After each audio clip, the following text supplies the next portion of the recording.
Welcome back to the NDSS Sports Podcast, where me, Gus Johnson, along with my co-hosts, Ethan Stannard and Brady Allen, talk about what's going on here at NDSS with sports, while also sports in the community. Because we're community guys, right? Oh, big. Big. We're gonna thank our sponsors here. Believe Basketball Academy, they're doing great things. Frontrunners doing excellent things. John Cooper, the realtor, he gives us money. And Gina's Mexican restaurant, making some of the best chimichangas maybe ever.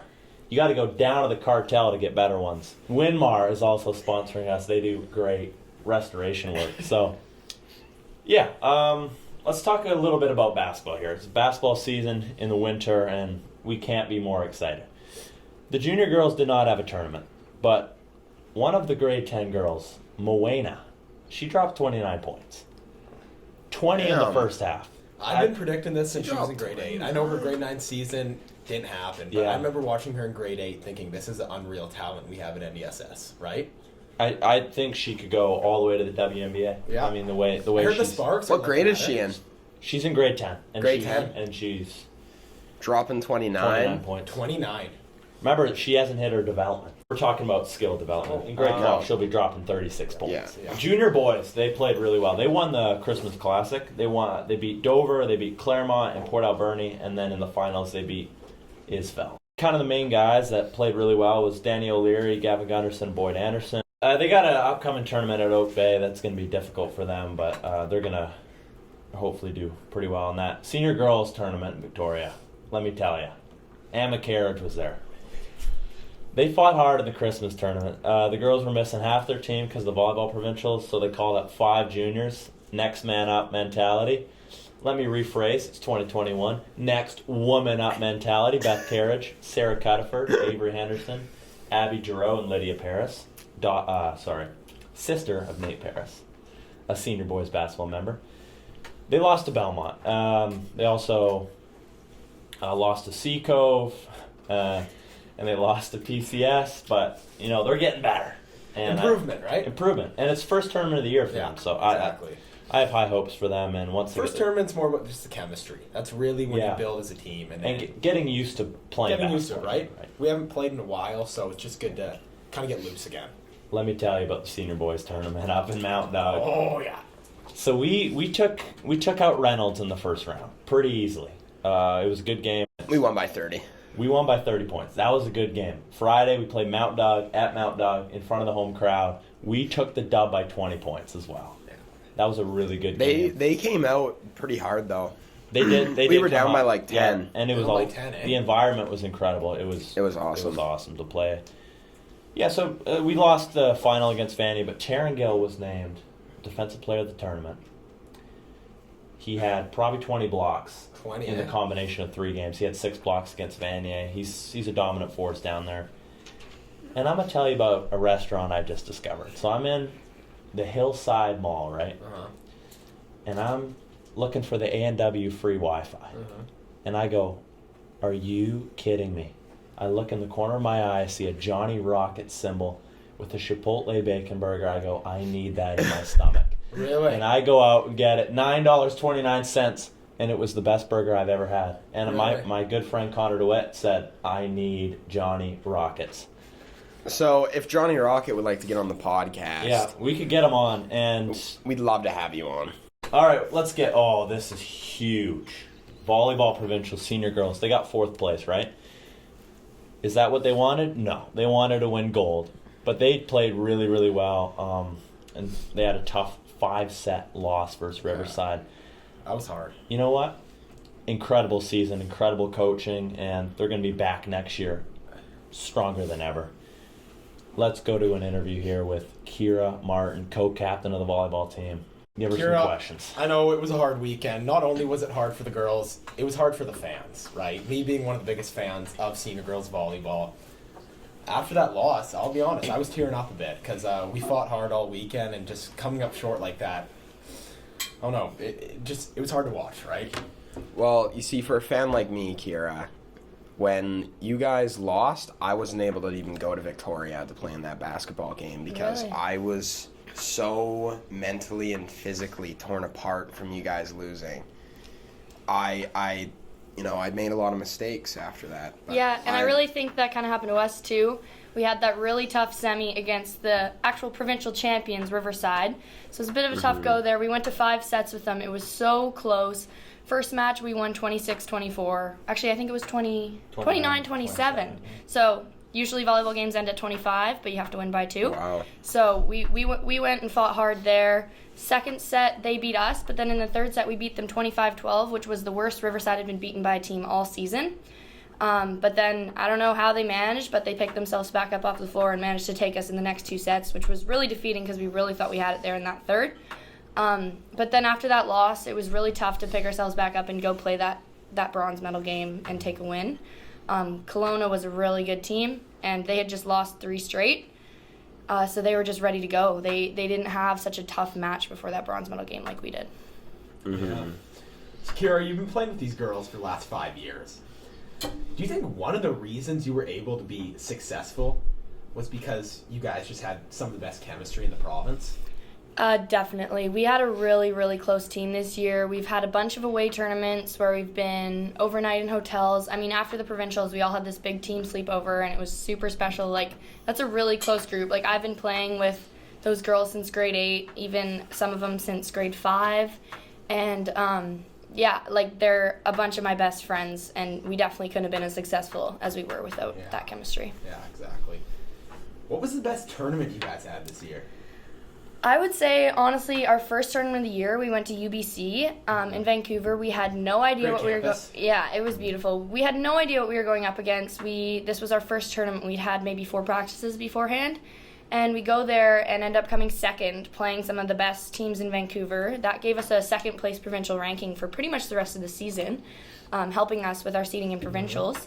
But yeah, it was just like every point we were so excited because we were like, we hadn't played volleyball in a couple of years, like we hadn't had games because of COVID, and like it was just so exciting to be back and to be playing in such a great tournament. Okay, here's a spicy question. Are any of your players planning on playing post-secondary? Yeah, so our school has some amazing volleyball players. We have 3 girls on our team who are over 6 feet tall. So Alana Wright, graduating this year, she was second team provincial all-star this year, and next year she's on a full ride scholarship going to VIU to play on the volleyball team. That team's been national championships, I don't even know how many times, champions I guess, but yeah, she's going there next year. And then we have Tianna Kehler, My personal favorite player. who's being Mine as well. She's amazing out there, and she's being looked at by quite a few schools. We got UBC, SFU, Camosun, and VIU. They're all wanting her. And Grace Green is also being asked by a couple schools to be a prospect for them as well. I think some of those same schools, both amazing players. And then we also have Miranda Eby, Jordan Connors, prospects for some maybe VIU, maybe something else. We're not really sure yet, but hopefully something comes of that too. Their skill's going to get recognized, right? Oh, for sure. Yeah. It's about time, Yeah. One of the best setters in Canada, Miranda Eby. Yeah. Feeding to the best killer of all time, Tianna. And as a huge fan, I can really tell the roles on the team, and I see Jordan, another prospect, really the heart of that team, really the spark plug. You can tell she gives it 110 every single time she steps on the court, right? Yeah. Everybody kind of contributed to their own roles, and I think that's one of the reasons you guys were successful. Yeah, I would say so 100%. I mean, Jordan's role out there is really picking everybody up and just, like, keeping the ball in play. Like, sometimes our serve receive will have some trouble, and Jordan will all of a sudden be sprinting across the court. In our final game, she came sprinting, jumped over the bench, ran into a speaker, hit the ball, and it went back in play. We ended up getting the point, I think. Yeah. Sacrificing her body all the time. You just know her heart's in the game. Got to sacrifice it for the plan. Great answer. Great stuff. Well, I kind of when I watched your guys' games, I kind of saw that, she's getting down there and keeping it in play. But I mean, it's like she was holding the defense up. I kind of thought, because especially when you get the big 3 coming in and just killing the ball. Yep. And it comes back. You don't really expect it to come back most of the time. Yeah. And that was what got us sometimes too in those tougher games. Like Riverside had an amazing libero and some amazing defense. So like we would be killing the ball as hard as we could, and it would come back and come back and come back. And it's so hard to just keep your momentum going when you're not getting any of those really big kills. Yeah. Tianna, I got a question. Well, Tianna, welcome. Yeah, welcome, to the Tianna. podcast. Everybody, warm welcome. So, after you get a clutch point, what is the tap on your head? Explain that. So my head is basically like sometimes if you get a really hard hit, you can pack somebody in the face. And yeah, so doing that, like tapping your head is like representing that. And even if you don't pack somebody in the face, it's still nice to imagine. And Tianna stands at a very high 6'2", so 6'2". she's just on everybody's head. Like, she gets that set and the blockers can't even reach her. You see pictures of Tianna playing volleyball, her entire head's above the net when she's jumping. She can touch 10 foot too. Like, she's on your dome, to say the least. You can touch 10 foot too. Yeah. How No tall's your jump. father? With jump. 6'5". 6'5", really? So genetics. Yeah, it's a bit of genetics. Do you eat a lot of bananas? No. Okay. If you really want to get 6'3", 6'4", eat bananas. My dad's 5'6", my mom's 5'6". I grew to 6'1" by just eating bananas, pretty much. Yeah. Banana bread, banana loaf. Yeah, any banana real muffin. banana. And Brady also, it's a mix of bananas, and you also have to take Tren. Yeah, it's a bit of trend as well. Yeah. Yeah. Speaking of Trent Johnson, VIU Mariners basketball player. He's NDSS alum. He's been doing good stuff up there. Just needed to put that out there, right? Yeah, Just throw it I've in. been hearing. Trent, one of the best kids we've ever had in NDSS. Yeah. Best shooter maybe ever, crazier, Yeah. other than maybe Steph Curry. All right. So, Keira, I got one more question for you. So, you know, obviously you know volleyball a lot better than the three of us. So I got to I don't ask, know about myself, but yeah. do you think there's any really good junior prospects that are coming up for next year? Oh, Next for season. sure. So we had a girl, actually, we called her up to our team after her season ended. Maggie what? Yeah, Maggie Yeah, Wood. yeah. Athlete of the month. She is just a ray of sunshine on the volleyball court. Like, not only can she hit the ball, can she pass the ball, can she serve the ball, but you can hear her voice from anywhere in that gym cheering us on. She may have just been on the bench this weekend because she was a call-up. We just wanted her to experience the senior volleyball level, so she's ready for next year. But I don't think we could have made it without her voice as part of that cheering. Another thing that really helped our team this weekend was having some kids come out and cheer for our team. Like, that was huge for us. There were some games that really could have gone either way, and we had NDSS boys basketball team, NDSS lacrosse players. We had a whole bunch of kids, like 20 kids, come out to our games. It was We a good had time. cowbells, we had brooms, we had signs. It made us feel really good and really helped us in those tight matches. We attacked. It was pretty high. We attacked the other team, especially Claremont. We really dug into them. We dug into referees. We dug into Stephen Epp when he made a bad coaching call we didn't like. Even though we respect Stephen Epp, he's a great vice principal and he's just a great coach. He's a better person at the end of the day. Amazing guy. Yeah. But another thing to add, after watching a lot of volleyball, you talk about the cheering, and I really noticed it's kind of a sport of momentum. Whoever really has that energy seems to always come out on top. Yeah. Talk a little bit about that. You're 100% right. It's all about that energy. So in our pool play game, you could see that. So we were in a pretty tough pool. We had to play the Okanagan #1 team, Kelowna. Never been a Kelowna fan. Yeah, Always loved that. yeah. Yeah. These Kelowna girls can hit the ball. We're standing there in warm-up, and we're all looking at each other like, whoa. Like, because usually in our warm-up, we're intimidating the other team because we have some pretty good hitters on our team. But these balls are hitting the court and bouncing over our heads while we're trying to catch them on the end line. And we're like, oh, this could be an interesting game.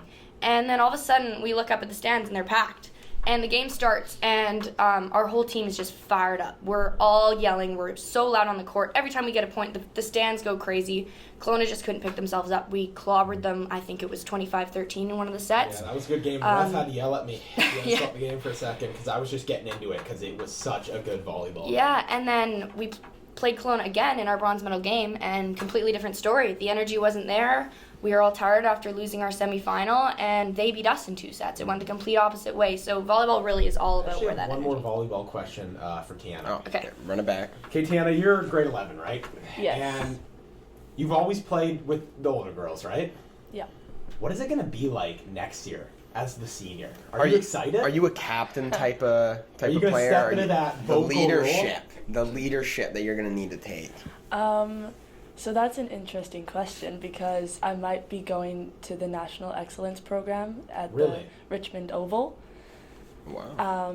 but last year I didn't make it, but that's okay because it's like, yeah, easier to get in because I've already applied. Mm-hmm.